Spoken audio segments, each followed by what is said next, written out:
इलाही गर्क दरियाए गुनाहम तुमी दानी व खुद हस्ती गवाहम गुनाहों की किश्ती डुबा दे खुदाया तू दरियाए रहमत बहा दे खुदाया।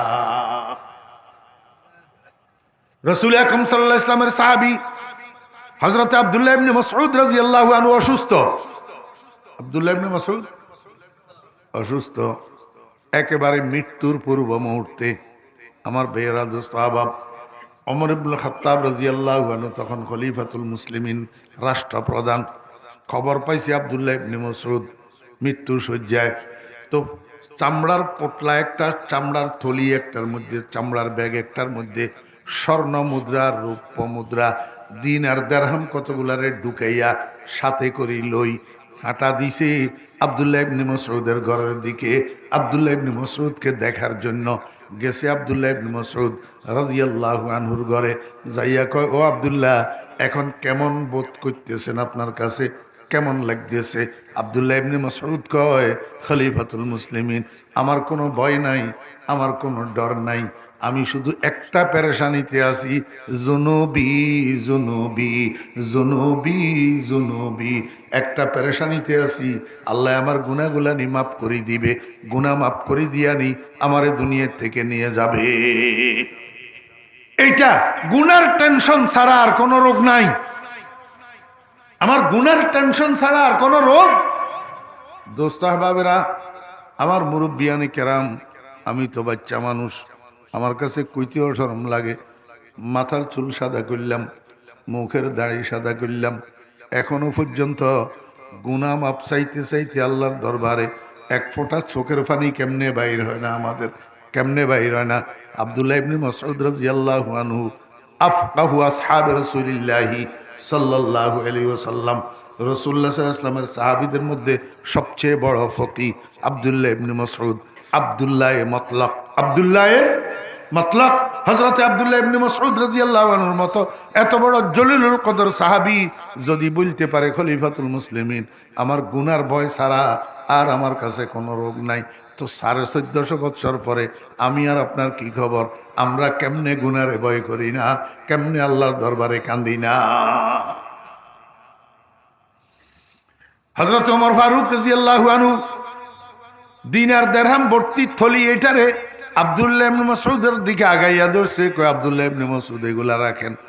আব্দুল্লাহ ইবনে মাসউদ রাদিয়াল্লাহু আনহু কয়, খলিফাতুল মুসলিমিন, এটার ভিতরে কি? কয় কতগুলা দিনার দিরহাম। আব্দুল্লাহ ইবনে মাসউদ কয়, দিনার দিরহাম দিয়ে এখন আমি কি করব?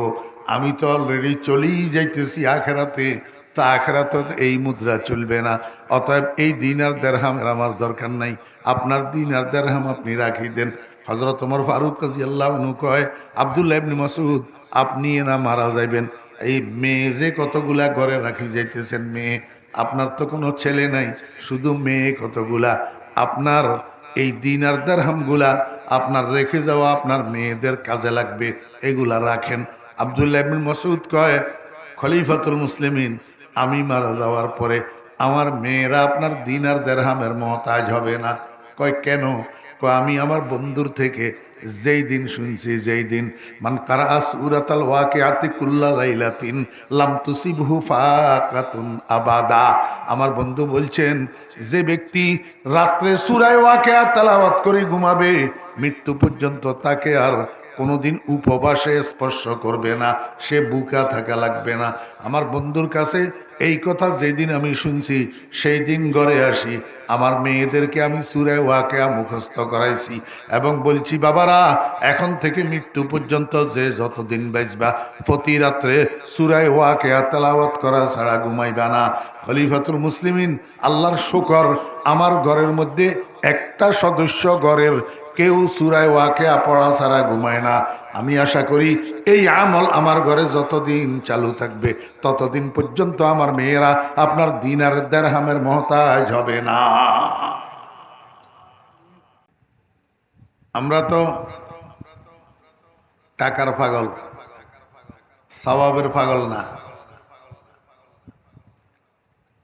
500 টাকার নোট একটা কেউ দিবে বললে প্রয়োজনে 3 মাইল হাঁটি চলে যাবো তার কাছে, কিন্তু সওয়াব দিবে বললে আমরা অগ্রসর হই না। কেন? এটা দৃশ্য জগৎ তো দুনিয়া, দেখা জগৎ, টাকাও দেখা বস্তু, আর সওয়াব হইল আখেরাতের মুদ্রা। আখেরাত অদৃশ্য জগৎ, আখেরাতের মুদ্রাও অনদেখা। এখন আমরা বনি আদম যেটা দেখি এইটা বিশ্বাস করি, অনদেখাটা বিশ্বাস করি না। এই জন্য সওয়াবের প্রতি আমাদের ওই পরিমাণ আগ্রহ নাই যেই পরিমাণ আগ্রহ টাকার প্রতি আছে। এই জন্য টাকার বেলায় আসলে আমাদের মধ্যে কোনো অমনোযোগিতা থাকে না, উদাসীনতা থাকে না, অলসতা থাকে না। কিন্তু সওয়াবের বেলায় আসলে আমরা অমনোযোগী, উদাসীন, অলস, খালি একটু মুখটা লাড়বো, এইটাতেও আমরা তৈয়ার না। সব সময় মনে রাখবেন, দুই প্রকারের মানুষের দুনিয়াও বরবাদ, আখিরাতও বরবাদ। এক প্রকার হইল অমনোযোগী, আর এক প্রকার হইল অলস। অলস মানুষেরও দুনিয়া আখিরাত দোনোটা বরবাদ, আর অমনোযোগী উদাসীন মানুষেরও দুনিয়া আখিরাত দোনোটা বরবাদ। আমাদের ছাত্র ভাইরা বলা বাহুল্য, প্রতি বছর হাজার হাজার তালেবে ইলম দাওরায়ে হাদিস থেকে ফারেক হয়, কিন্তু 1000-এর মধ্যে 50 জন তালাশ করলে পাওয়া যাবে না ইস্তেদাদওয়ালা, মুস্তাঈদ, আরবি ইবারত সহি পড়তে পারে বুঝে, এমন ইস্তেদাদওয়ালা 1000-এর মধ্যে 50 জনও পাওয়া যাবে না। এটার কারণ কি? কারণ হইল এই 12 বৎসরের লেখাপড়ার জমানা পুরাটাই সে অমনোযোগী। অমনোযোগিতার সাথে লেখাপড়া করছে, যেই লেখাপড়ার মধ্যে ফিকির ছিল না, এলমি ফিকির। এই কারণে 12 বৎসর লেখাপড়া করার পরেও দাওরায়ে হাদিস পাশ করার পরে আবার নুরানি ট্রেনিং দেওয়া লাগে। আমি নুরানি ট্রেনিং দেওয়ারে খারাপ বলতেছি না, কিন্তু নুরানি ট্রেনিং তো জামাতে হাফতম পড়িও দেওয়া যায়, শসুম পড়িও দেওয়া যায়, পাঞ্জুম পড়িও দেওয়া যায়। তো যদি নুরানি ট্রেনিং এ শেষ পর্যন্ত দেওয়া লাগবে, তাহলে কেন দাওরায়ে হাদিস পর্যন্ত সময় নষ্ট করলাম? ফিকরে ইলমি হর কে রাহা সল শাওয়াত ও ইয়াকিনান আলেমে কামেল শাওয়াত। এলমের ফিকিরে যারে ধরছে, এলমের দিকে মনোযোগে যারে ধরছে, সে মুস্তাঈদ না হইয়া পারবে না। এই মুস্তাঈদ না হওয়ার কারণ হলো অমনোযোগিতা, উদাসীনতা। এই জন্য দুনিয়াও বরবাদ, আখিরাতও বরবাদ। দুই প্রকারের মানুষের, এক প্রকারের মানুষ হলো অলস, আর এক প্রকারের মানুষ হলো উদাসীন। এখন আপনারা যে আলহামদুলিল্লাহটা সবাই বললেন না, আমি তো বলতে পারতেছি না, কি অলসতার কারণে বললেন না, না উদাসীনতার কারণে বললেন না? আরো একটা কারণ হইতে পারে, সেটা হইল নোয়াখালীর থেকে মৌলবী একটা আসছে, সে যাই কইবে তা আমার মানতে হবে এমনটা জরুরি তো না, আমি বড় মানুষ, তার কথা মানবো কেন? এই অহংকারে পাইছি আপনারা। এই জন্য আলহামদুলিল্লাহ মুখ থেকে বাইরে হয় নাই। এবার একটু অলসতা ও মনোযোগিতা দোনোটারে জাড়ি ফেলে দিই, সবাই উচ্চস্বরে অন্তরের অন্তঃস্থল থেকে আল্লাহ পাকের শুকর আদায় করে কালিমাতুশ শুকরটা পাঠ করি, আলহামদুলিল্লাহ। দেখছেন নি আওয়াজটা কত বাড়লো? আমার মনে হয় এখনো কিছু অলসতার রোগী ভিতরে ভিতরে আছে, তবে এটার আর চিকিৎসা নেই। এটার কি নেই? চিকিৎসা নেই। এই সুযোগ যে গ্রহণ করল না, তার মতো হতভাগা পোড়া কপাল দুনিয়াতে আর নাই। আল্লাহ পাক আমাদেরকে কি জন্য বানাইছেন? কোরআন শরীফের মধ্যে আল্লাহ পাক বলছেন ওয়ামা খালাকতুল জিন্না ওয়াল ইনসা ইল্লা লিয়াবুদুন, আমি মানুষ এবং জিন বানাইছি আমার ইবাদত করার জন্য। কিসের জন্য? ইবাদত করার জন্য। এই ইবাদতটা প্রথমত দুই প্রকার। কয় প্রকার? দুই প্রকার, ফরজ আর নফল। ফরজ আর নফল। ফরজ ওই সমস্ত ইবাদত যেগুলা কম্পালসারি, করতেই হবে, করলে পুরস্কার আছে, না করলে শাস্তি আছে। আর নফল ওই সমস্ত ইবাদত যেগুলা কম্পালসারি না, অপশনাল, ঐচ্ছিক, করলে পুরস্কার আছে, না করলে শাস্তি নেই। এই পর্যন্ত কথা বুঝছেন আপনারা? ইবাদত সর্বপ্রথম কয় প্রকার? কয় প্রকার? আমারে পরীক্ষা দিতে হবে তো। আমার এটা ওয়াজ মাহফিল না, এটা ক্লাস। আমি এখানে বিনা দাওয়াতে আসিনি, তোফাইলি না। মোহতারাম সাহেব হুজুর দাওয়াত দিয়ে আনি আপনাদের সামনে বসাইছে। যতক্ষণ আমি এই মাইকের সামনে বসা আছি ততক্ষণ আমি আপনাদের সবার শিক্ষক। আপনারা যারা শ্রোতা হইয়া আমার সামনে বসছেন সকলে আমার ছাত্র। আপনারা বলবেন হুজুর আমরা তো আপনার থেকে অনেকে বয়স বেশি, মুরব্বী আছি, আমরা কেন আপনার ছাত্র হব? আমি আপনাদেরকে বলবো ছাত্র হওয়ার জন্য বয়স কম হওয়া লাগে না, আর শিক্ষক হওয়ার জন্য বয়স বেশি হওয়া লাগে না। যদি এমনটা হইতো তাহলে হযরত আব্বাস রাদিয়াল্লাহু আনহু চাচা, রাসূলুল্লাহ সাল্লাল্লাহু আলাইহি ইসলাম ভাতিজা, বয়স কার বেশি, চাচার না ভাতিজার? চাচার বয়স, ভাতিজার বয়স। কিন্তু এই দুইজনের মধ্যে ওস্তাদ কে, ছাত্র কে? কথা কয় না। ভাতিজা ওস্তাদ, চাচা ছাত্র। তাহলে ওস্তাদের বয়স বেশি না ছাত্রর বয়স বেশি? ছাত্রর বয়স বেশি না? তো সেইখানে যদি ওস্তাদের থেকে ছাত্রর বয়স বেশি হইয়াও ছাত্র হইতে পারে, আপনারা যারা মুরব্বী আছেন আপনারা কেন বয়স বেশি হওয়ার কারণে আমার ছাত্র হইতে পারবেন না? ঠিক আছে না? এখন যারা শিক্ষককে শিক্ষক হিসাবে স্বীকৃতি দেয় তারা হইল বাধ্য ছাত্র, আদব কায়দাওয়ালা ছাত্র। আর যারা শিক্ষককে শিক্ষক হিসাবে স্বীকৃতি দেয় না তারা কি ছাত্র আপনারা বলেন তো?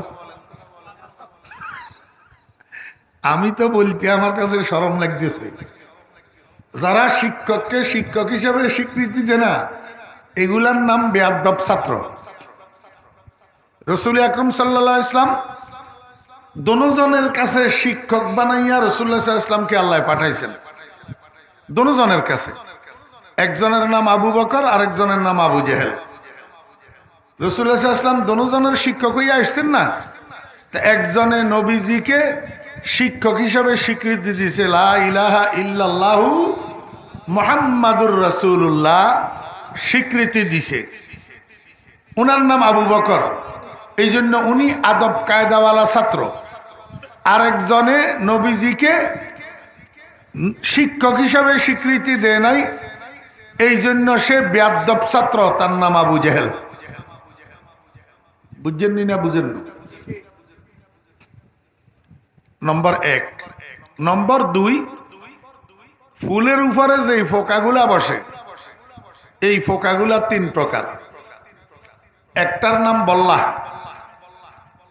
একটা ফোকার নাম বল্লাহ। চিনন না ওনারা? বুঝেন না? আরেকটার নাম মৌমাছি, আরেকটার নাম প্রজাপতি।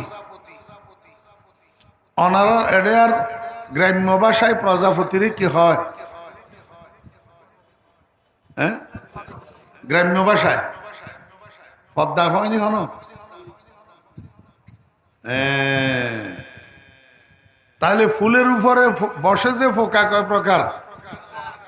এই 3 প্রকারের ফোকা ফুলের উপরে বসে। প্রজাপতি ফোকাটা ফুলের উপরে বসে সত্য, শুধু এই ফুলের থেকে ওই ফুলে, এই ফুলের থেকে ওই ফুলের টকাটকি করে, কিন্তু ফুলের থেকে কিছু আহরণ করে না। মৌমাছি নামের ফোকাটা ফুলের উপরে বসে, ফুলের থেকে মধু আহরণ করে। এই মধুরে মুখে করি, বহন করি, নিয়ে যায় মৌচাকের মধ্যে জমা করে, সেখান থেকে মধু আহরণ করি, সারা দুনিয়ার মানুষ উপকৃত। বল্লা নামের ফোকাইটা ফুলের উপরে বসে, ফুলের থেকে বিষ আহরণ করে। বিষ কোনো একটা মানুষের যদি একটা কামড় দিতে পারে, ওই বেচারার 2-4 ঘন্টার আরাম হারাম হইয়া যায়। ঠিক না বে ঠিক কর? বিভিন্ন মাহফিলের মধ্যে যে শ্রোতারা আসে, বসে, শুনে, এই শ্রোতাগুলা 3 প্রকার। কতগুলা শ্রোতা বল্লা মার্কা, আর কতগুলা শ্রোতা মৌমাছি মার্কা, আর কতগুলা শ্রোতা প্রজাপতি মার্কা।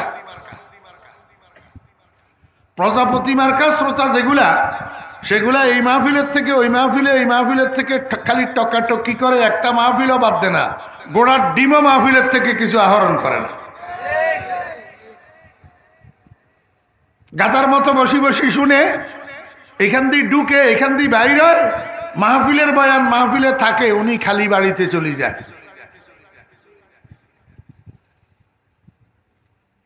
বল্লা মার্কা শ্রোতা যেগুলা, এগুলা মাহফিলে আসে, বয়ানও মনোযোগ সহকারে শুনে, কিন্তু নিয়ত খারাপ। নিয়ত এমনি করি কান উঠাই শুনি থাকে, খেয়াল করি খালি হুজুরের কোন জায়গায় একটা ভুল নি হইতেছে। একটা ভুল যদি কোন রকম পায়, পরের দিন সকালে চায়ের দোকানে যাইয়া দৌড় পিঠায়। এই বল্লা মার্কা শ্রোতা। আর কিছু শ্রোতা আছে মৌমাছি মার্কা শ্রোতা। এরা বয়ানের মধ্যে মধু মার্কা আলোচনা, যেগুলা ইমানের আলোচনা, আমলের আলোচনা, সুন্নতের আমল আলোচনা, কোরআন তেলাওয়াতের আলোচনা, জিকিরের আলোচনা, দরুদ শরীফের আলোচনা, এগুলারে মনোযোগ সহকারে আহরণ করে, বাড়িতে যাইয়া পরের দিন সকাল থেকে একটা একটা কথার উপরে আমল করা শুরু করে। এবার আপনারা আমাকে একটু বলেন, আপনারা মেহরবানি করি কারা কারা প্রজাপতি মার্কা শ্রোতা হইতে চান? একটু হাত উঠান। ওই সকতগুলো উঠেছে। মনোযোগ সহকারে শুনে, মনোযোগ সহকারে শুনতেছে। আচ্ছা, বল্লা মার্কা শ্রোতা কে কে আছেন? একটু হাত উঠান তো। না, এখন সতর্ক হয়ে গেছে, আর উঠেব না। এইবার আমাকে বলেন, মৌমাছি মার্কা শ্রোতা কারা কারা হইতে চান? একটু হাত উঠান। আল্লাহ সবাইকে কবুল করেন। ইবাদত প্রথম কয় প্রকার? প্রথম প্রকারের নাম ফরজ, দ্বিতীয় প্রকারের নাম নফল। ফরজ মানি কম্পালসারি, নফল মানি ঐচ্ছিক। ফরজ করলে পুরস্কার, না করলে শাস্তি। নফল করলে পুরস্কার, না পড়লে শাস্তি নাই। এইবার আপনারা আমার একটু উত্তর দেন, ইবাদতের মধ্যে ফরজের গুরুত্ব বেশি না নফলের গুরুত্ব বেশি? কিসের? কিন্তু এখানে একটা রহস্য আছে। রহস্যটা কি? আপনাদের উত্তর ঠিক আছে, ইবাদতের মধ্যে নফলের চেয়ে ফরজের গুরুত্ব বেশি। কিন্তু আল্লাহ পাক রব্বুল আলামিন হাদিসে কুদসির মধ্যে ইরশাদ করেন, ইন্নাল আবদা লা ইয়াতাকাররাবু ইলাইয়া বিন-নওয়াফিল। আল্লাহ পাক বলেন, আমার বান্দারা আমার নিকটে আসে, আমার নৈকট্য লাভ করে, আমার কুরবত হাসিল করে নফলের দ্বারা। কিসের দ্বারা? নফলের দ্বারা। এবার আপনারা প্রশ্ন করতে পারেন, হুজুর গুরুত্ব বেশি ফরজের, কিন্তু ফরজের দ্বারাই বেশি নৈকট্য লাভ না করি, নফলের দ্বারাই বেশি নৈকট্য লাভ করে, এই কথাটার মানে কি? এই কথাটার মানে হইল, ফরজ তো কম্পালসারি ডিউটি, ফরজ কম্পালসারি ডিউটি। অনেক সময় কর্মচারী মালিকের উপরে অসন্তুষ্ট থাকলেও ডিউটি না করি উপায় নাই। ঠিক না বে ঠিক বলে? ডিউটি না করি উপায় নাই। ডিউটি না করলে থাপ্পড় খাইতে হবে, মার খাইতে হবে, না হলে চাকরি হারাইতে হবে। এই জন্য কর্মচারী মালিকের উপরে যদি সন্তুষ্ট নাও থাকে তারপরেও ডিউটি করা লাগে। কিন্তু ডিউটির বাহিরে যেই বাড়তি কাজটা, এই কাজটা কর্মচারী ওই সময় করে যখন কর্মচারীর দিলের ভিতরে মুনিবের জন্য মায়া থাকে। এটা বুঝছেন না? বুঝেন না? কর্মচারী যখন মুনিবের উপরে 100 সন্তুষ্ট থাকে, কর্মচারীর দিলের ভিতরে মুনিবের জন্য যখন মায়া থাকে, তখন ওই বাড়তি কাজটা করে। মায়া না থাকলে কোনো কর্মচারী মুনিবের বাড়তি কাজ করে না। কথা বুঝছেন না? বুঝেন? এই ফাঙ্কাটা বন্ধ করেন। এই জন্য মুনিবেরা, কাজের মালিকেরা ডিউটির দ্বারা এত বেশি খুশি হয় না। কোনো কর্মচারী যদি তার ডিউটির বাহিরে বাড়তি কাজ করে মালিকের জন্য, মালিক যত বেশি খুশি হয়। বুঝাইতে পারি নাই। যদি বুঝাইতে পারতাম তাহলে ওনারা তো উত্তর আসতো। বুঝাই না পারি যে ইতাল্লাই উত্তর নয়। কথা বুঝছেন না? মালিক বেশি খুশি হয় ডিউটি করলে। জি, আমি আপনাদেরকে একটা উদাহরণ দিই। ইঞ্জিনিয়ার সাহেব চট্টগ্রাম শহরে যাইতেছে লিচু বাগান থেকে কোনো কাজে। তো যাওয়ার সময় ম্যাডামে ইঞ্জিনিয়ার সাহেবকে বলতেছে, আই শুনছ? কয় কি? আসার সময় আমার জন্য একটা বেনারসি শাড়ি নিয়ে আসিও।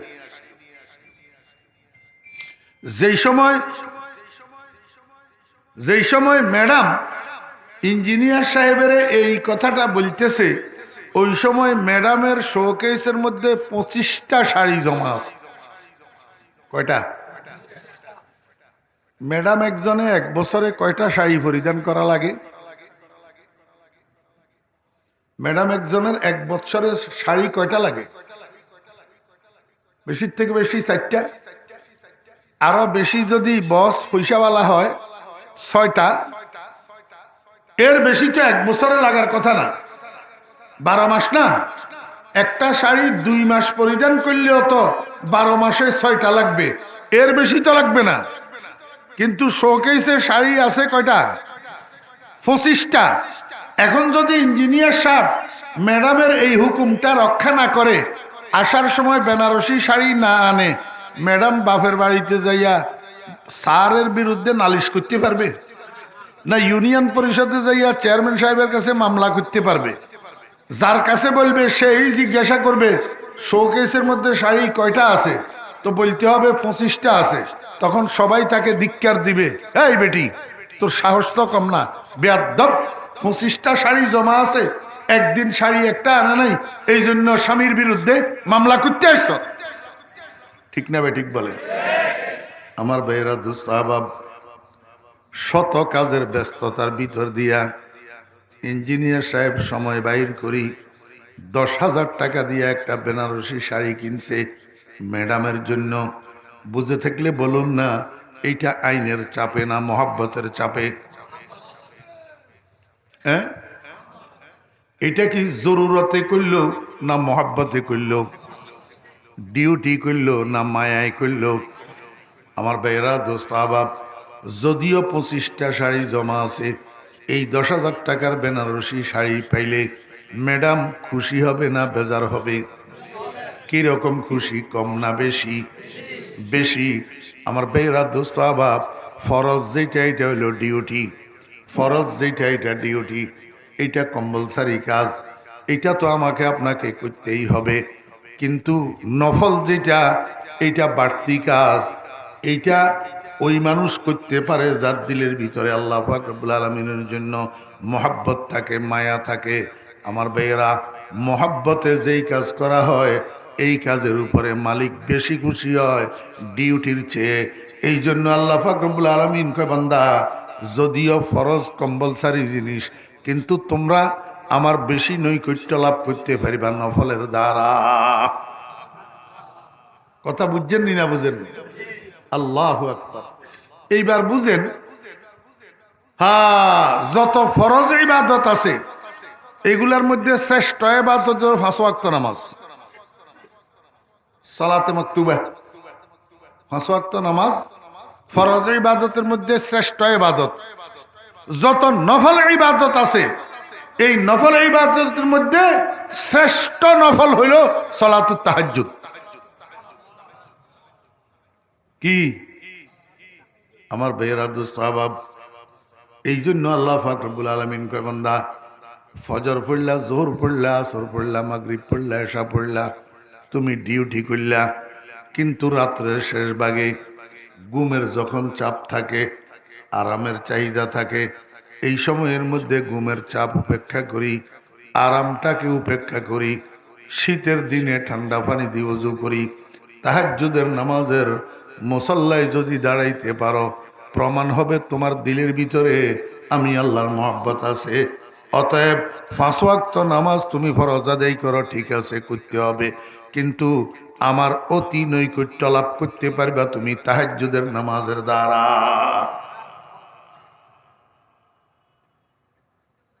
কিয়া কারণ কি?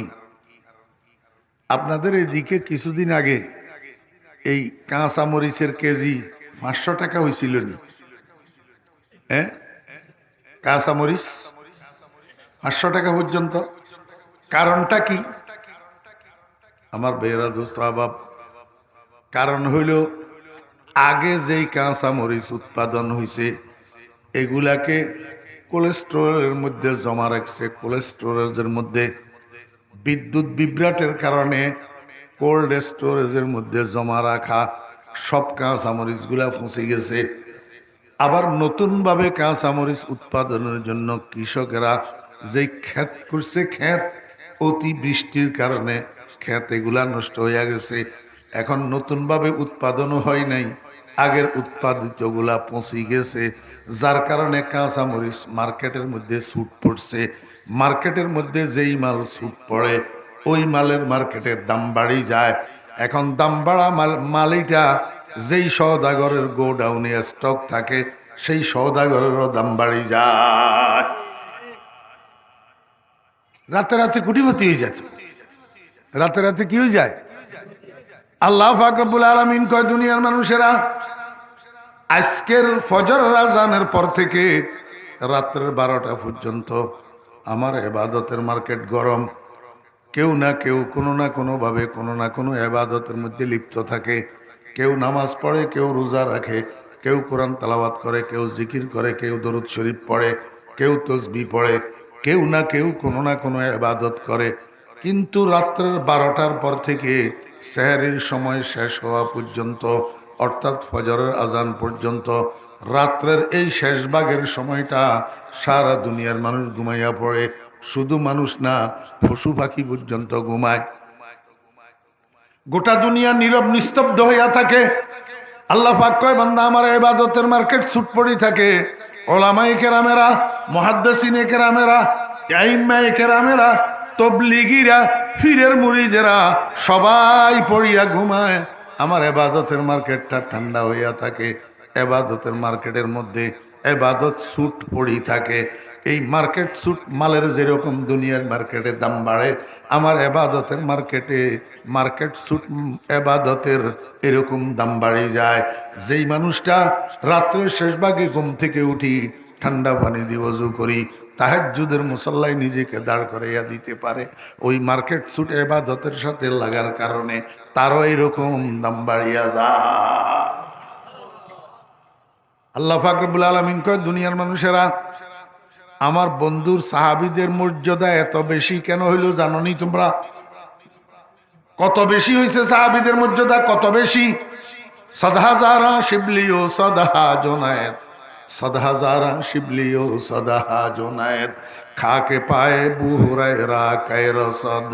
আমার বেরা দোস্ত আহবাব, হাজার হাজার জুনায়েদ বাগদাদি, হাজার হাজার শিবলি নোমানি, হাজার হাজার আব্দুল কাদের জিলানি, হাজার হাজার মঈনুদ্দিন চিশতি, হাজার হাজার ওসমান হারুনি, হাজার হাজার ফরিদুদ্দিন আত্মার, লক্ষ লক্ষ অলি আবদাল গাউস কুতুব এক পাল্লায় উঠেই দিলে, আরেক পাল্লায় নবীর সাহাবী আবু হুরায়রার পায়ের তালুর দুলাগুলাকে উঠেই দিলে। ওরে লক্ষ লক্ষ অলি আবদাল গাউস কুতুব মিলাইয়া হযরত আবু হুরায়রার পায়ের তালুর দুলার সমান হবে না। সদহাজারা শিবলি ও সদহা জুনায়েদ, খাকে পায়ে আবু হুরায়রা কায় রসদ। আল্লাহ পাক রব্বুল আলামিন কয়, দুনিয়ার মানুষেরা তোমরা জানো না আমার বন্ধুর সাহাবীদের দাম এত বাড়লো কেন? ওনাদের কাছে মার্কেট স্যুট মাল আছে। মার্কেট স্যুট মাল হিটা কি? কয় কানু কলিলাম মিনাল লাইলি মা ইয়াহজাউন, কানু কলিলাম মিনাল লাইলি মা ইয়াহজাউন ওয়া বিল আসহারি হুম ইস্তাগফিরুন। ও তালেবে ইলম ভাইরা, আমার কলিজার টুকরা তালেবে ইলম ভাইরা, এই পর্যন্ত যত মানুষ দুনিয়াতে তরক্কি করছে, উন্নতি করছে, ঘুমাইয়া ঘুমাইয়া কেউ উন্নতি করে নাই। ঘুম ত্যাগ করিয়া করিয়া, ঘুম কমাইয়া কমাইয়া উন্নতি করছে। নাফাতুল আরব নেশাবে আসেনি ইউনুসিয়ার, হ্যাঁ? ফালাম্মা কানা সাহরুল লায়ালি মিম্মা জুবিলা আলাইহি আতশাল উলুম ওয়া হায়ারা মায়াদিনিল কামাল সাহিরতু লায়ালিয়ান লা নাওমা ফিহা লিআহজুয়া হাজওয়াহুম ওয়া উহশারা মাআহুম। নাফাতুল আরব পড়নেওয়ালা ভাইয়েরা বলুন তো এইটা কোন কিতাবের ইবারত? নাফাতুল আরবের খুতবা না? নাফাতুল আরবের খুতবা। আমার ভাইয়েরা, দোস্ত আহবাব, এই জন্য তালেবে ইলম ভাইরা স্মরণ রাখতে হবে, 7 জিনিস আমাদেরকে পরিহার করতে হবে, তরক করতে হবে। কয় জিনিস? কসরতে কালাম, কসরতে তোআম, কসরতে কালাম, কসরতে তোআম, কসরতে নিয়াম, কসরতুল ইখতিলাত মাআল আনাম। কয় জিনিস? 7 জিনিস। বেশি কথা বলা যাবে না। ফের ফের ফের ফের ফের ফের ফের ফের ফের ফের যত বেশি করা হয় তত দিল মরে। বেশি কথা কইনা মানুষের মেধা খর্ব হইয়া যায়। বেশি কথা কইনা মানুষের কৌয়তে হাফেজা দুর্বল হইয়া যায়। বেশি কথা বলা যাবে না। যত খামুশি তত বালা, যত খামুশি তত বেহতর। কসরতে কালাম পরিহার করতে হবে। কসরতে তোআম, আমার ভাইরা, দোস্ত আহবাব, এমনিই তো হুজুরে পাক সাল্লাল্লাহু আলাইহি ওয়াসাল্লাম হাদিসের মধ্যে ইরশাদ করেছেন, আল মুমিনু ইয়াকুলু ফি মিআন ওয়াহিদিন ওয়াল কাফিরু ইয়াকুলু ফি সাবাতি আমআ আও কামা ক্বালা নবী আলাইহিস সালাতু ওয়াস সালাম। মানুষের ফ্যাটের ভিতরে বলে 60টা আতড়ি আছে, 60টা আতড়ি। আল্লাহর হাবিব বলেন, ইমানদারে খানা খায় 1টা আতড়ি ভর্তি করি, আর কাফেরে খানা খায় 7 আতড়ি ভর্তি করি। বেশি খানা কন্যার মেধা দুর্বল হইয়া যায়, বেশি খানা কন্যার কুওয়াতে হাফেজা দুর্বল হইয়া যায়। খানা যত কম ব্রেইন তত শার্প, খানা যত কম ব্রেইন তত শার্প, খানা যত বেশি ব্রেইন তত বলদের মতো মোটা হয়ে যায়। খানা কম, কসরতে নিয়াম, বেশি ঘুম যাওয়া। ফোলা কতগুলো আছে। বৃহস্পতিবারে জোরের পরে মাদ্রাসা যে বন্ধ হয়, শনিবারে সকাল 10টায় আবার ঘন্টা শুরু হয়। এই বৃহস্পতিবারে জোরের পরে যে ঘুম দিছে, মাঝখানে শুক্রবার গেছে, শনিবার দিন ফজরের নামাজও পড়ে নাই, 8টা বাজে ঘুম থেকে উঠছে। এত ঘুমানি ঘুমায় কেমনে কেমনে দোঁড়া সাপ একটা ভিতরে ঢুকি, বিছানার তলে সেপটা হইয়া গেছে, সে কইতে পারে না। অলক্ষী, বেশি ঘুম জন্যা ফোলা অলক্ষী। যেখানে বসে সেখানে জুড়ে, যেখানে বসে সেখানে জুড়ে, মসজিদের ভিতরে দোয়া পড়ে সেখানে জুড়ে, ঘন্টার ভিতরে হুজুরে কিতাব পড়ায় সেখানে জুড়ে, অলক্ষী ফোলা। কসরতে নিয়াম পরিহার করতে হবে। 4র্থ নম্বর, মনোযোগ আসেনি, বেশি ইম্পর্টেন্ট এই জিনিসটা। 4র্থ নম্বর, কসরতুল ইখতিলাত মাআল আনাম, কসরতুল ইখতিলাত মাল আনাম,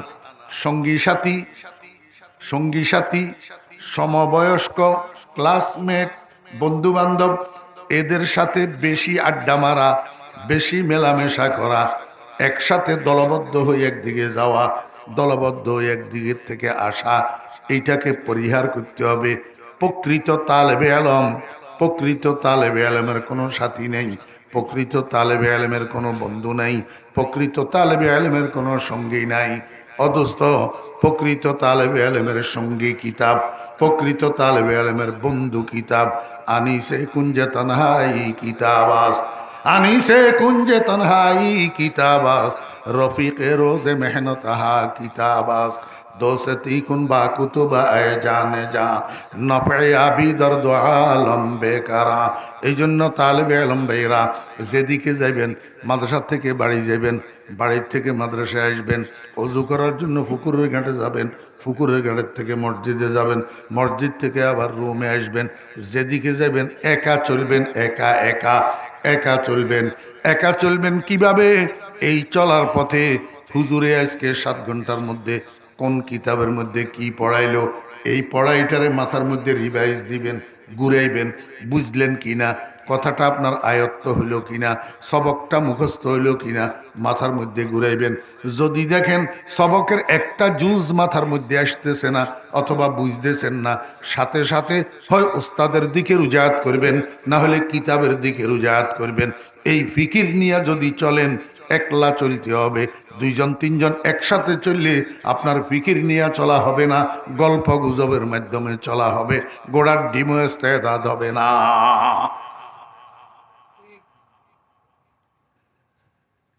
আমি ছোট মানুষ, আমি বুঝি আপনাদেরকে এটা বলা, এগুলা বলা আমার পক্ষে শোভা পাইতেছে না। আমি তো নাদান মানুষ, কিন্তু যত নাদানি হই, বয়স তো একটু হইছে, দাড়িগুলা সাদা হইছে না, মাথার চুল সাদা হইছে। সবচেয়ে বড় কথা হইল মন্না করদম সুমা হাজার বকুনের। আমরা তো বনতে পারি নাই, আপনাদেরকে বলতেছি, আপনারা এখনো বনতে পারেন কিনা দেখেন। একটা কথা যদি একজনের জন্য কাজে লাগিয়া যায়, এ নালায়েক ফরিদুদ্দিনের জন্য নাজাতের উসিলা হইয়া যাইতে পারে। আল্লাহু আকবার। ঘুমাই কেউ তরক্কি করতে পারে নাই। আল্লাহ পাক রব্বুল আলামিন কয়, দুনিয়ার মানুষেরা, আমার বন্ধুর সাহাবীদের মধ্যে মার্কেট সুট মাল এটা ছিল। কি মার্কেট সুট মাল? কানু কলিলাম মিনাল লাইলি মা ইয়াহজাউন। আমার বন্ধুর সাহাবীরা সারা রাত বলদের মতো ঘুমাইতো না, অল্প সময় ঘুমাইতেন। রাত্রের আবার শেষ ভাগ যখন হইতো, বিল আসহার, সেহরি খাওয়ার সময়, ফজরের আজানের ওয়াক্ত হওয়ার পূর্বের সময়টা, আল্লাহ পাক বলেন আমার বন্ধুর সাহাবীরা মাগফুরুম মিনাল্লাহ, আল্লাহর পক্ষ থেকে ক্ষমার সার্টিফিকেট প্রাপ্ত। কথা কয় না? সাহাবীরা আল্লাহর পক্ষ থেকে ক্ষমার সার্টিফিকেট প্রাপ্ত। ইমালু মা শিতুম কাদ গাফারাল্লাহু লাকুম, ইমালু মা শিতুম কাদ গাফারাল্লাহু লাকুম।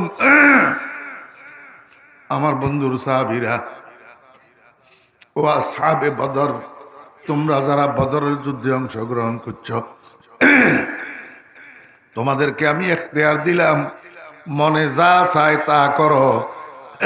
অতীতে যেগুলা করছো, কোনো ভুল ত্রুটি যদি থাকে আমি সেটা তো মাফ করে দিলাম। ওই এখন থেকে মৃত্যু পর্যন্ত, সামনেও যদি কোনো ভুল ত্রুটি অনিচ্ছাকৃত করো, সেটাও মাফ করে দিলাম।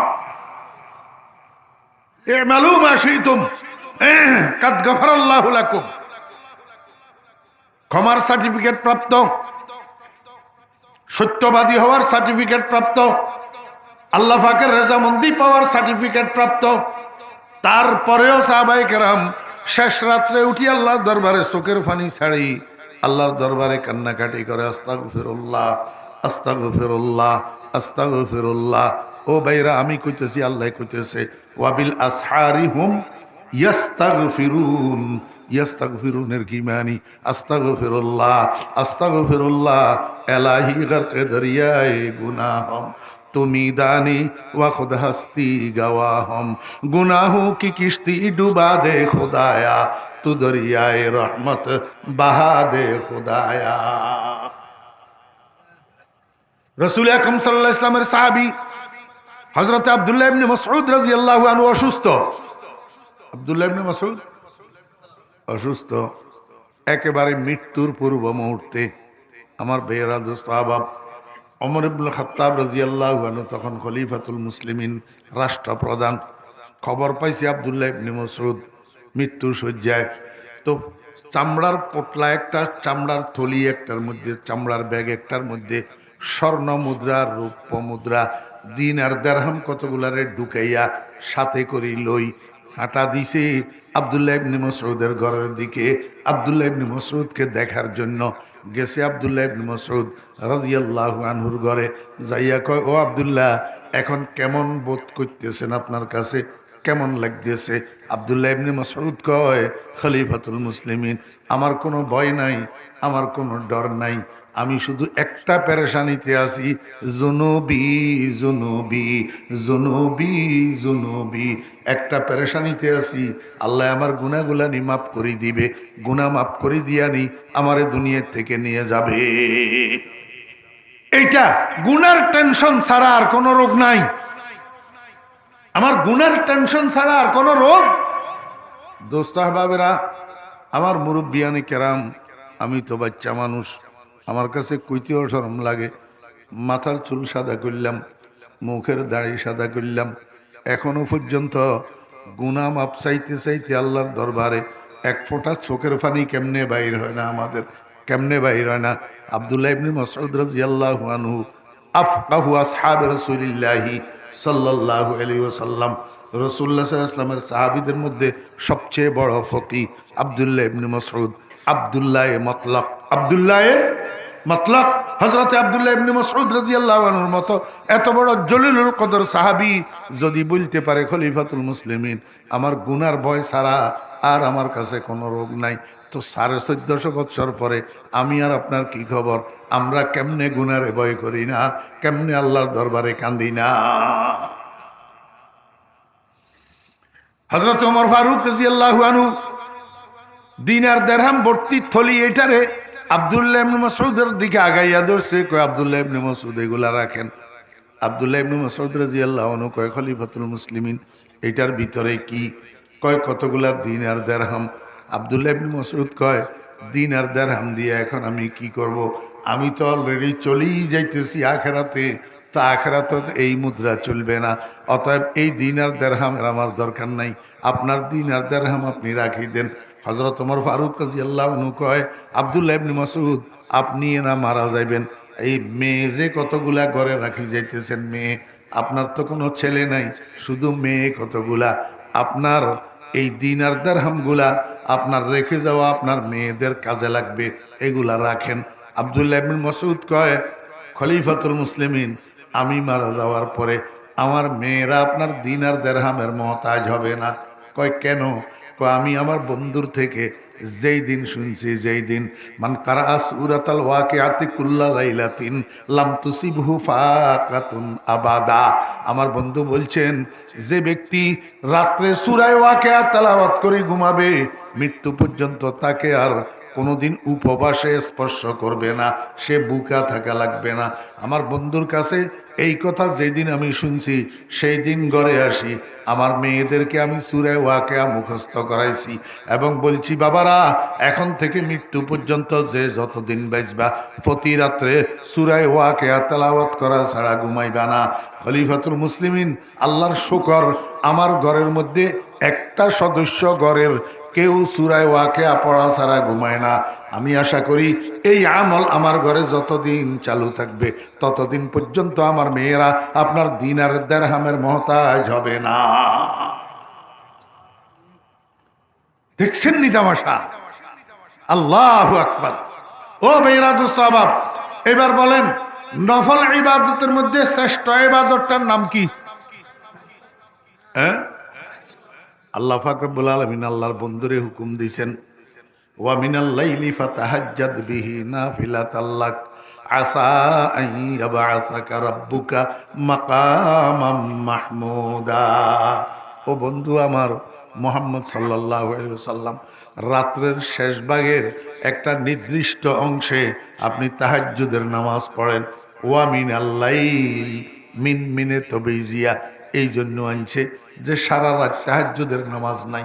তাহাজ্জুদের নামাজের জন্য একটা নির্দিষ্ট সময় আছে, রাত্রের শেষ ভাগ। রাত্রের শেষ ভাগ আল্লাহ পাক রব্বুল আলামিন কয়, বন্ধু রাত্রের শেষ ভাগের নির্দিষ্ট এই সময়ের মধ্যে আপনি তাহাজ্জুদের নামাজ পড়েন। ফাতাহাজ্জাদ বিহি নাফিলাতাল লাক, এটা আপনার জন্য নফল, এটা আপনার জন্য নফল। আমার মুসলমান ভাইয়েরা, দোস্ত আহবাব, ফুকাহায়ে কেরামের মতে তাহাজ্জুদের নামাজ উম্মতের জন্য সুন্নত, কিন্তু নবীজির জন্য ওয়াজিব ছিল। নবীজির জন্য তাহাজ্জুদের নামাজ কি ছিল? কেমনে ওয়াজিব হলো? এই যে তাহাজ্জুদ সিগা ওয়াহিদ মুজাক্কারে হাজির, বহস আমরে হাজির মারুফ, বাবে তাফাউল। তাহাজ্জুদ বড়জনে তাকাব্বাল, এটা আমর তো আল আমরু লিল উজুব, এবং সিগা ওয়াহিদের সিগা মুখাতাব একজন শুধু, মুহাম্মদুর রাসূলুল্লাহ সাল্লাল্লাহু আলাইহি ওয়াসাল্লামের জন্য আল্লাহ পাকের খুসুসি খেতাব, আমর আমর লিল ওয়াজুব। অতএব রাসূল আকরাম সাল্লাল্লাহু আলাইহি ওয়াসাল্লামের জন্য তাহাজ্জুদের নামাজ ওয়াজিব ছিল। এখন প্রশ্ন দাঁড়ায়, যদি সিগায় আমরের দ্বারা নবীজির জন্য তাহাজ্জুদের নামাজ ওয়াজিব সাবেত হয়, তাহলে নাফিলাতাল লাক বললেন যে, এবার আগের কথা আর পরের কথা সাংঘর্ষিক হয়ে গেল না? আমার ভাইয়েরা, দোস্ত আহবাব, আপনারা সর্বসাধারণ ভাইয়েরা, মাঝখানে মাঝখানে কোনো কথা যদি আপনারা না বুঝেন, তো সেইটার জন্য আপনারা ধৈর্য ধরে থাকবেন। আল্লাহ পাক বুঝ এলকা করে দিবে কলবের ভিতরে ইনশাল্লাহ। এই যে কিছু ওলামা তোলাবা আছে, উনাদেরও তো কিছু খোরাক আছে, উনাদের জন্য কিছু কথা খুসুসিভাবে বলা লাগে, যেগুলা হয়তোবা আপনাদের বুঝে আসবে না। কিছু ইস্তেলাহাত,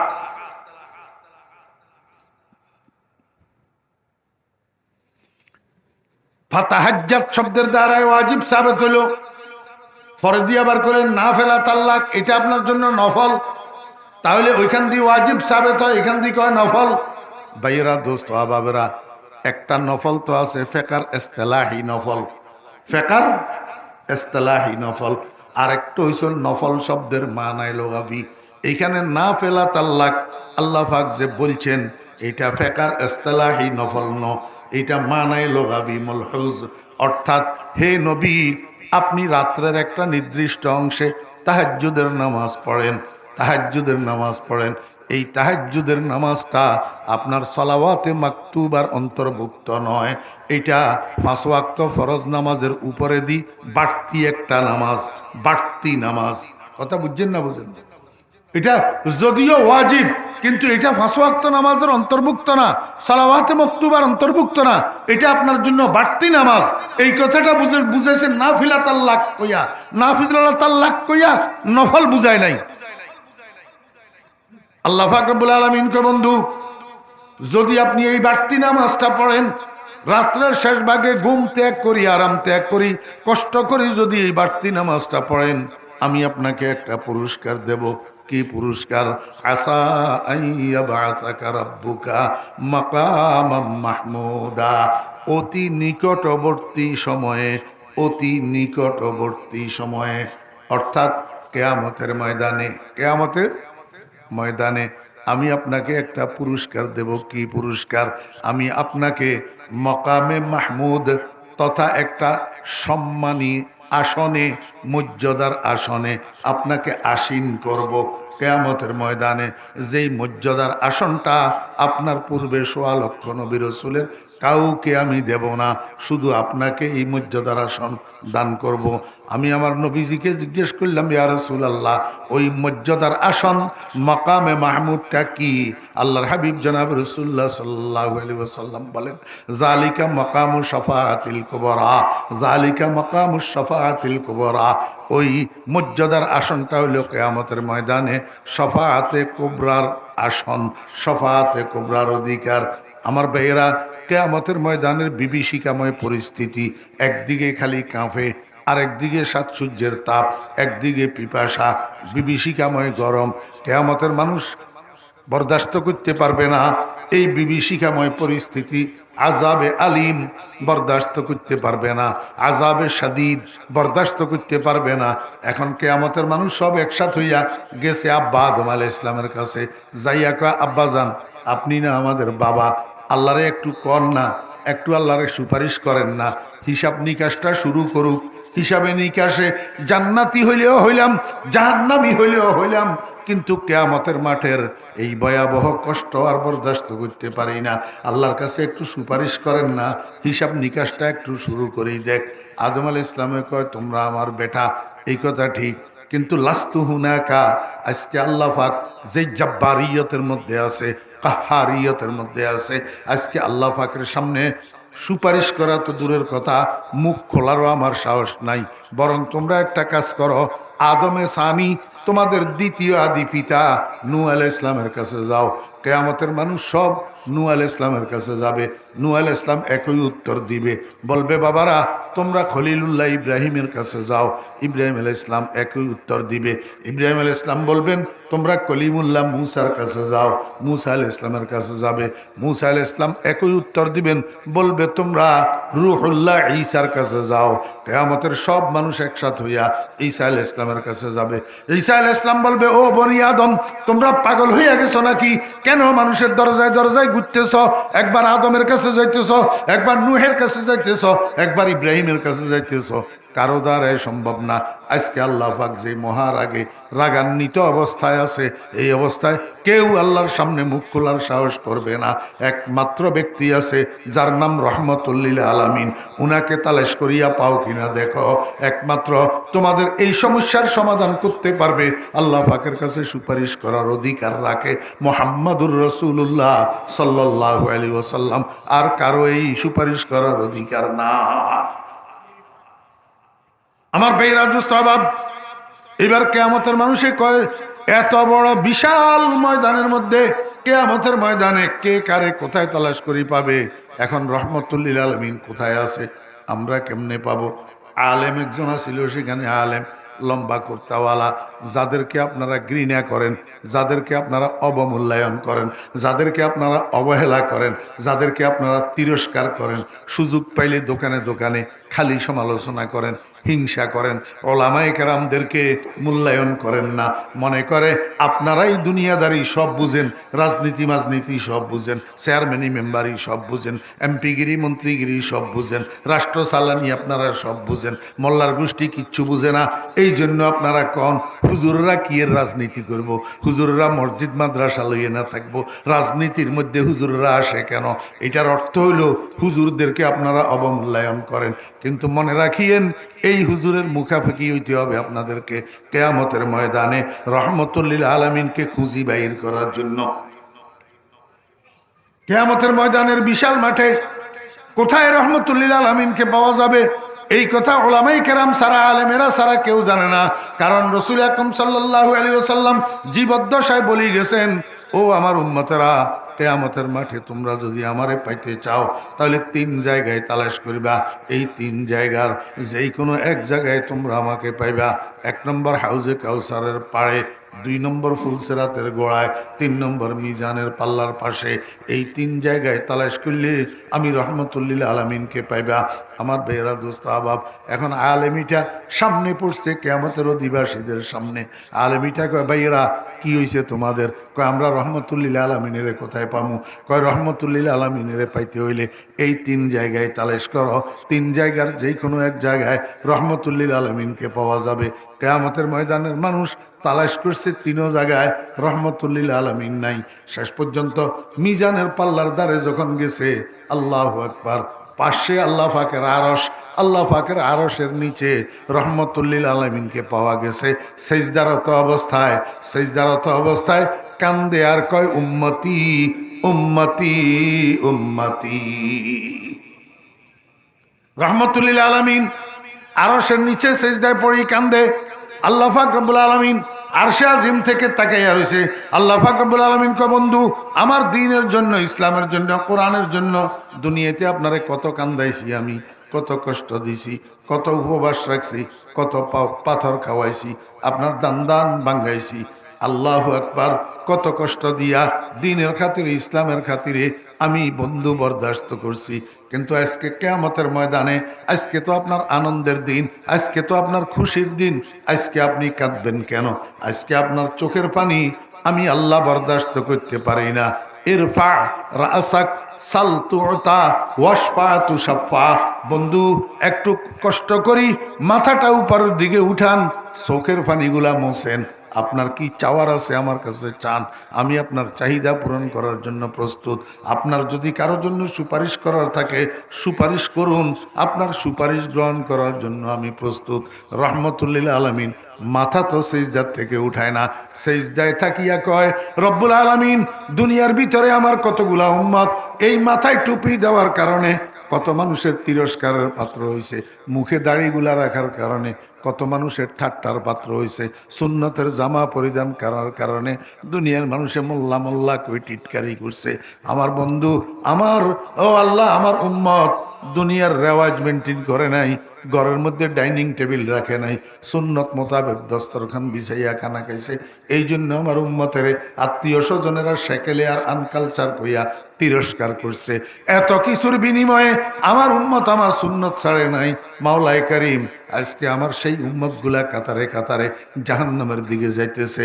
বলুন, আমি রহমতুল্লিল আলামিন হইয়া কেমনে বরদাস্ত করি? মাওলা, হয়তো আপনার কোরআন থেকে আমার নাম রহমতুল্লিল আলামিন কাটিয়া দেন, আর নতুবা আমার উম্মতগুলাকে জাহান্নাম থেকে মুক্তি দিয়া দেন। আল্লাহ পাক রব্বুল আলামিন বলবেন, বন্ধু মাথাটা আপনি উঠান, আপনি সেজদা থেকে উঠেন, আপনি জাহান্নামের দ্বারে যান। যতক্ষণ পর্যন্ত আপনার একটা উম্মত জাহান্নামে থাকবে, ততক্ষণ পর্যন্ত আপনি জান্নাতে যাইয়েন না। সবগুলা উম্মতকে জাহান্নাম থেকে উদ্ধার করি, জান্নাতে পাঠাইয়া তারপরে আপনি জান্নাতে যাইয়েন। রহমতুল্লিল আলামিন হাঁটা দিছে জাহান্নামের দিকে, জাহান্নামের ফাড়ে দাঁড়াইয়া একটা একটা একটা একটা উম্মত বাছাই করিয়া করিয়া করিয়া জাহান্নামের থেকে উদ্ধার করিয়া জান্নাতে পৌঁছাইয়া দিছে। আল্লাহ কয়, বন্ধু আপনার জানা মতে আর কোনো উম্মত জাহান্নামের মধ্যে আছে কিনা? রসুল আকরাম সাল্লাল্লাহু আলাইহি ওয়াসাল্লাম কয়, রব্বুল আলামিন আমার জানা মতে আর কোনো উম্মত আমার জাহান্নামের মধ্যে নাই। আল্লাহ কয়, বন্ধু আপনি রহমতুল্লিল আলামিন ঠিক আছেন, কিন্তু আলিমুম বিজাতিস সুদূর না। আপনি রহমতুল্লিল আলামিন যে কথা ঠিক, কিন্তু অন্তর্জামী না আপনি। আমার বান্দা জীবনের কোনো এক ক্ষণে, কোনো এক মুহূর্তে, কোনো এক সময় 2-4টা সেকেন্ড খরচ করি, মাত্র একবার জীবনে অন্তরের বিশ্বাসের সাথে একবার বলছিল লা ইলাহা ইল্লাল্লাহু মুহাম্মাদুর রাসূলুল্লাহ। এই একরারের সাথে কলিজার মধ্যে যে বিশ্বাস আছিল, এইটারে আমি আল্লাহ তার কলিজার কোনায় সরিষার দানার মতো আমি আল্লাহ গোপন করে রাখি দিছি। জাহান্নামে তো গেছে ঠিক, কিন্তু ভিতরে সরিষার দানা পরিমাণ ইমান তো লুপ্ত আছে, যেটা আপনিও জানেন না, কেউ জানে না। আমি আল্লাহ আলিমুম বিজাতিস সুদূর ছাড়া আর কেউ জানে না। ও আমার বন্ধু, এখন দেখেন আমি কি করি। আল্লাহ পাক বলে, জাহান্নামের মধ্যে কুদরতের হাত দিয়া একটা খামসা মারবে, এই খামসার ভিতরে কতগুলা মানুষের জাহান্নাম থেকে উঠাই নিয়ে আসবে, এইভাবে ছাড়ি দিবে, জান্নাতের মধ্যে যাইয়া পড়বে। আল্লাহ বলবে, বন্ধু দেখছেন নি আমি যে একটা খামসা দিলাম, এই খামসার ভিতরে আপনার 70,000 উম্মত, যাদের কলবের ভিতরে সরিষার দানা, রাইয়ের দানা বরাবর ইমান লুপ্ত ছিল। আপনি জানেন না, আমি আল্লাহ সেগুলারে মুক্ত করে দিলাম এক খামসায়, 70,000 জান্নাতে পাঠাইয়া দিলাম। এখন কনফার্ম আপনার কোনো উম্মত আর জাহান্নামের মধ্যে নাই। এবার আপনি জান্নাতে চলে যান। मुंबई शफकत बने और मादने उल्फत बने, सारे आलम के लिए पैगम्बरी रहमत बने। আমি আপনাদেরকে বুঝাইতে চেয়েছিলাম, কিয়ামতের ময়দানের বিভীষিকাময় পরিস্থিতিতে যখন আল্লাহ পাক মহারাগের আগান্বিত, এই সময়ের মধ্যে আল্লাহর কাছে সুপারিশ করার অধিকার একমাত্র আল্লাহ পাক মুহাম্মদুর রাসূলুল্লাহ সাল্লাল্লাহু আলাইহি ওয়াসাল্লামকে দিয়েছেন। এটা হলো মাকামে শাফাআতে কুবরা। এই মাকামটারে আল্লাহ মাকামে মাহমুদ বলছেন, প্রশংসিত আসন, প্রশংসিত পদ। ও ভাইরা, দোস্ত আবাব, আল্লাহর হাবিব জনাবে মুহাম্মদুর রাসূলুল্লাহ সাল্লাল্লাহু আলাইহি ওয়াসাল্লাম কয়, আমার উম্মতেরা, আল্লাহ যদিও আমারে খেতাব করি বলছে ফাতাহাজ্জাদ। আমি মুখাতব যদিও খাস হই, কিন্তু খেতাব তোমাদের জন্য আম। আমি যেরকম তাহাজ্জুদের নামাজ পড়ব, তোমরাও তাহাজ্জুদের নামাজ পড়বা। আল্লাহ আমাকে যেরকম মকামে মাহমুদ দান করবে, তোমাদেরকেও মকামে মাহমুদ দান করবে। আমার মকামে মাহমুদ মকামে মাহমুদে হাকিকি, আর তোমাদের মকামে মাহমুদ মকামে মাহমুদে হুকমি। মকামে মাহমুদে হুকমি কি? ও দোস্ত, রসুল আকরম সাল্লাল্লাহু আলাইহি ওয়াসাল্লাম কয়, আমার যে সমস্ত উম্মতেরা তাহাজ্জুদের নামাজে অভ্যস্ত হবে, তাহাজ্জুদের নামাজের অভ্যাস করবে, তাহাজ্জুদের নামাজ আদায় করবে, আল্লাহ পাক তাদেরকে দুনিয়া এবং আখিরাতে মর্যাদা দান করবেন, সম্মান দান করবেন। ও দুনিয়ার মানুষ, মনে রাখিয়েন, টাকার দ্বারাই সম্মান পাওয়া যায় কিন্তু স্থায়ী না, ক্ষমতার দ্বারাই সম্মান পাওয়া যায় কিন্তু স্থায়ী না। ও ভাইয়েরা, দোস্তাবাব, ও জনবলের দ্বারা সম্মান পাওয়া যায় কিন্তু স্থায়ী না। আজকে সম্মান, আগামীকাল অসম্মান। আজকে ফুলের মালা, আগামীকাল জুতার মালা। আজকে যেই পুলিশে সেলিউট মারে, আগামীকাল সেই পুলিশে হ্যান্ডকাপ লাগাইয়া ফাঁসার উপরে বেতায়। আল্লাহ কয়, বান্দা, তাহাজ্জুদের নামাজের দ্বারা তোমাকে আমি যেই সম্মান দান করব, এই সম্মান তোমার দুনিয়াতেও থাকবে, এই সম্মান তোমার মৃত্যুশয্যায় থাকবে, এই সম্মান তোমার কবরে থাকবে, এই সম্মান তোমার হাসরের মাঠে থাকবে, এই সম্মান জান্নাতের মধ্যেও তোমার সাথে থাকবে। একটা চিরস্থায়ী মকামে মাহমুদ, অর্থাৎ মকামে মাহমুদে হুকমি, একটা সম্মানের আসন, একটা সম্মানের পজিশন আমি তোমাকে দান করব। আমার বেয়েরা, দোস্ত আবাব, দেখেন না, ফটিয়ার মুফতি সাহেব হুজুর রহমতুল্লাহ আলাইহি 1961 ইংরেজিতে মারা গেছে। 1961 ইংরেজিতে, প্রায় 65 বছর হয়েছে ফটিয়ার মুফতি সাহেব হুজুর ইন্তেকাল হয়েছে। এখনো পর্যন্ত দুনিয়ার কোনো মানুষ হুজুরের নামটা পর্যন্ত উচ্চারণ করে না। মুফতি সাহেব হুজুর রহমতুল্লাহ আলাইহি কত ইজ্জতের সাথে নামটা নেয়, আবার পিছনে দিয়ে দোয়াও কদ্দুর করে, রহমতুল্লাহ আলাইহি। অদস্ত কোন প্রেসিডেন্ট আছে, কোন প্রধানমন্ত্রী আছে, কোন এমপি আছে, কোন মন্ত্রী আছে, কত বিগাড়ি বিগাড়ি মানুষের নাম ধরে, একজনে একটু ভালো কইলেও আরেকজনে গালিগালাজ করে। কিন্তু আল্লাহর ওলিরা যারা তাহাজ্জুদের নামাজের অভ্যাস করি, তাহাজ্জুদের নামাজ পড়ি পড়ি দুনিয়ার থেকে গেছে, কিয়ামত পর্যন্ত মানুষের নামটা মুখে নিতে ইজ্জতের সাথে নেয়, সম্মানের সাথে নেয়। কারণ তাহাজ্জুদের নামাজের দ্বারা যেই সম্মান পাওয়া যায়, এটা চিরস্থায়ী সম্মান।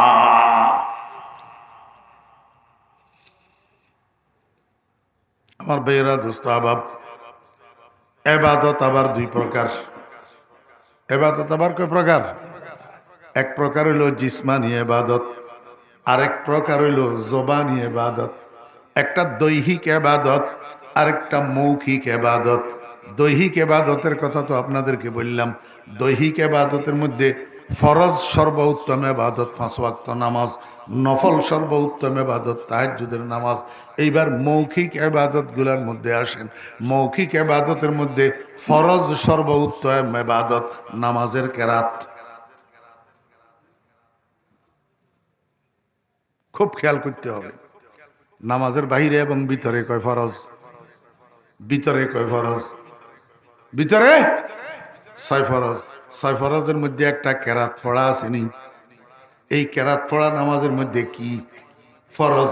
এই কেরাত, এটা মৌখিক এবাদত। মৌখিক এবাদত আল্লাহ পাকের জিকির, কোরআন তেলাওয়াত, আল্লাহ পাকের জিকির।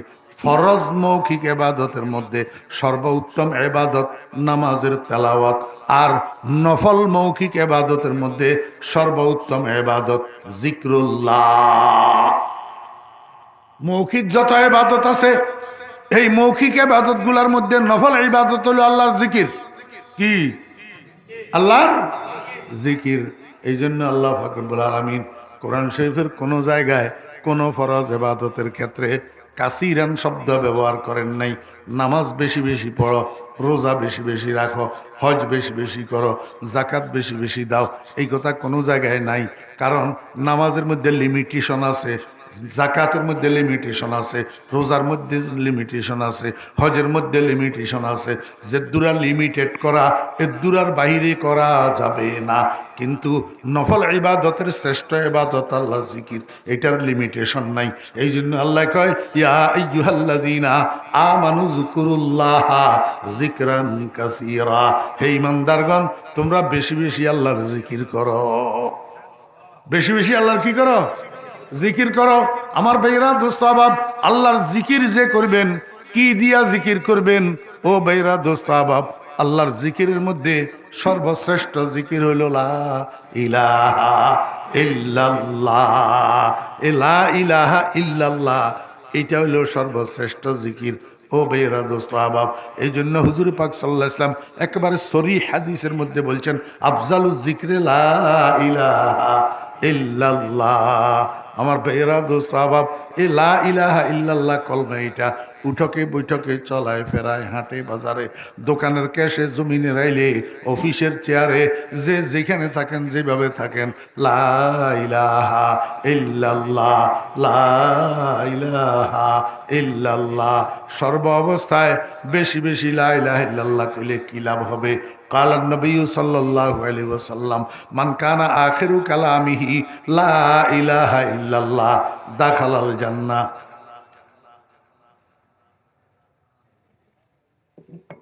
মনোযোগ আসেনি?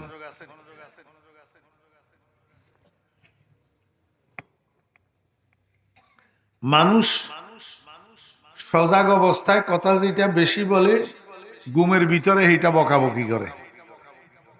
হ্যাঁ, পরীক্ষা আসেনি আপনাদের?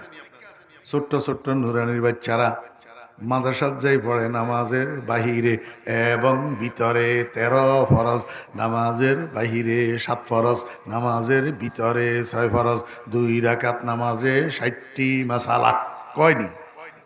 এখন ফোলা বাড়ির যাই যখন ঘুমার, রাত্রের 12টা বাজে, মা বাপ দুজন খানা পিনা খাই তৈয়ার হইছে, মাত্র ঘুমাইতে যাইব। এই টাইমের মধ্যে ফলাই ঘুমের ভিতরে কয় 2 রাকাত নামাজে 60টি মাসালা, নামাজের বাহিরে এবং ভিতরে 13 ফরজ। ফোলার মায় কয়, দেখছনি তোমার ফলাই কি কয়? বাপে কয় যে দেখবো কিয়া, আমার ফলাই মাদ্রাসা এগুলা পড়ে, এই জন্য ঘুমের ভিতরে এগুলা পড়ে। কথা বুঝছেন না বুঝেন না? আমি যখন জামাতে হাসতমে পড়ি, তা আমারে মাদ্রাসাওয়ালা এক বাড়িতে লজিং দিছে। লজিং বুঝেননি? জাগির বুঝেননি? জাগির। মাদ্রাসাওয়ালারা এক বাড়িতে আমার জাগির দিছে। জাগির বাড়ির সামনে একটা কাঁচারি ঘর আছে। কাঁচারি ঘর আপনাদের এলাকায় কি ঘর কয়? হ্যাঁ, ডেইরি ঘর। ডেইরি ঘরের মধ্যে 2 পাশে 2টা চৌকি। এক পাশের একটা চৌকিতে আমারে থাকতে দিছে, আরেক পাশের চৌকি একটার মধ্যে আমার সমবয়সী আরেকটা পোলা ঘুমাইতেছে। রাত্রের যখন 1টা বাজে, পোলা এটাই ঘুমের ভিতর 10 টাকা 15 টাকা 50। আমি কই ইন্না লিল্লাহি ওয়া ইন্না ইলাইহি রাজিউন। পোলা এগুলা কি কয়? এই পোলার চিল্লা নিতে আমি আর সারা রাত ঘুমাইতে পারলাম না। ফজরের নামাজের পরে জাগিরওয়ালারে কইলাম, আঙ্কেল কি ফোলা একটা আমার পাশে দিয়ে দিয়েছেন ঘুমাইতে, এতেল্লাই তো আমি সারা রাত ঘুমাইতে পারি নাই। কয় কি হয়েছে? আই কি হয় নাই, রাতের 12টার থেকে শুরু করছে চিল্লানি, কতক্ষণ পরে পরে একবার 10 টাকা 20 টাকা 15 টাকা, কতক্ষণ পরে পরে চিল্লায়। ফোলার চিল্লা নিয়ে আমার ঘুম ভাঙিয়ে যায়। জাগিরওয়ালা আমারে কয়, বাবারে এই ফোলাটা একটা হোটেলের মেসিয়ার। এই ফোলাটা একটা হোটেলের মেসিয়ার। কাস্টমারদেরকে খাওয়াইয়া যখন কাস্টমার কাউন্টারে যায় বিল দেওয়ার জন্য, এইবার কাউন্টার থেকে ক্রিং ক্রিং করি একটা বেল বাজায়। বেল বাজলে ফোলাইয়া ডাক কয় 15 টাকা। তো কাউন্টারে 15 টাকা বিল লয়। হিসাব বুঝছেননি? এখন সারাদিন সকাল থেকে রাত্রে 10টা পর্যন্ত যেই পোলায় 10 টাকা 20 টাকা 30 টাকা কই কই চিল্লায়, এই পোলায় এবার ঘুমাইতে আসলে ঘুমের ভিতরেও 10 টাকা 20 টাকা করে করে চিল্লায়। হ্যাঁ, বুঝছেননি দোস্ত? আল্লাহর আশিকেরা কয়, দুনিয়ার মানুষেরা আন্দরিরা মি তরাস ও মি খারাস, তা দমে আখের দমে ফারেক মবাস, তা দমে আখের দমে আখের বওয়াদ, জেনায়েত বাতু সাহেব সির বওয়াদ। আরে খোদার বান্দা, উঠকে বৈঠকে যদি লা ইলাহা ইল্লাল্লাহ লা ইলাহা ইল্লাল্লাহ লা ইলাহা ইল্লাল্লাহ লা ইলাহা ইল্লাল্লাহ জপ, আর মাঝে মাঝে মাঝে কি কইবা জাননি? जिस घड़ी निकले बदन से मेरी जान, जिस घड़ी निकले बदन से मेरी जान, কলমায়ে তাওহীদে হো বিরদে জবান। ইয়া আল্লাহ, আমার শরীরের থেকে আমার রুহখানা যেই মুহূর্তে বাইর হবে, এই মুহূর্তে তুমি কালিমায়ে তৈয়বা আমার মুখের জপ বানাই দিও, জপ। আমি কালিমায়ে তৈয়বাটা জপিয়া জপিয়া যেন রুহুটা তোমার কাছে সপর্দ করতে পারি। চোখের পানি এক ফোঁটা দিয়ে আর কি, চোখের পানি। আর চোখের পানি না ভাই, সারা জীবন কান্দিয়াও যদি এইটা আল্লাহর কাছে মঞ্জুর করাইতে পারেন, সারা জীবন কান্দিয়া আল্লাহর কাছে যদি মঞ্জুর করাইতে পারেন, কোনটা?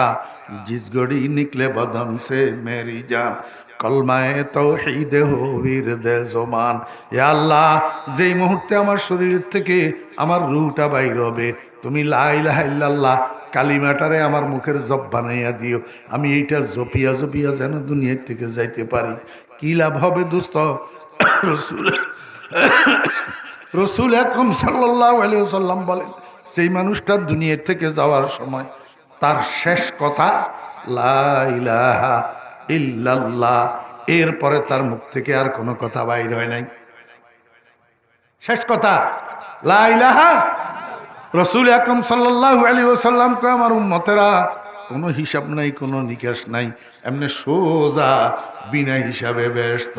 এই জন্য বলছিলাম, সারা জীবন কান্দিয়াও যদি শেষ কথা লা ইলাহা ইল্লাল্লাহ মঞ্জুর করানো যায়, তাহলেও তো মিয়া লাভবান। হিসাব নিকাশ নাই, হিসাব নিকাশ। কান্দেন না দোস্ত, আবার ভোর রাত্রে উঠি আল্লাহর দরবারে জিস গড়ি নিকেলে বদন সে মেরি যা, কলমায়ে তাওহীদে হো বিরদে জবান, মৌতে বার ঈমান ও হাম সুন্নত কুনস, শাদ ও ফরহা দাখিলে জান্নাত কুনস। এ আল্লাহ, আমার যখন মৃত্যু আসবে, আমার বেঈমান বানাই দুনিয়ার থেকে নিও না। মৌতের সাকরাতের সময় আমি আজরাইলের চেহারা দেখি যখন বেহুশ হইয়া যাব, তখন আমার ঈমানটারে তুমি একটু হেফাজত করিও। শয়তানের ধোকায় আমি যেন মরণের সময় ঈমান হারা হইয়া না মরি। এই জন্য দুনিয়াদারি তোমার কাছে আর কিছু চাই না, দন দৌলত চাই না, ইজ্জত সম্মান চাই না, শুধু খাতেমা বিল খায়ের ভিক্ষা চাই।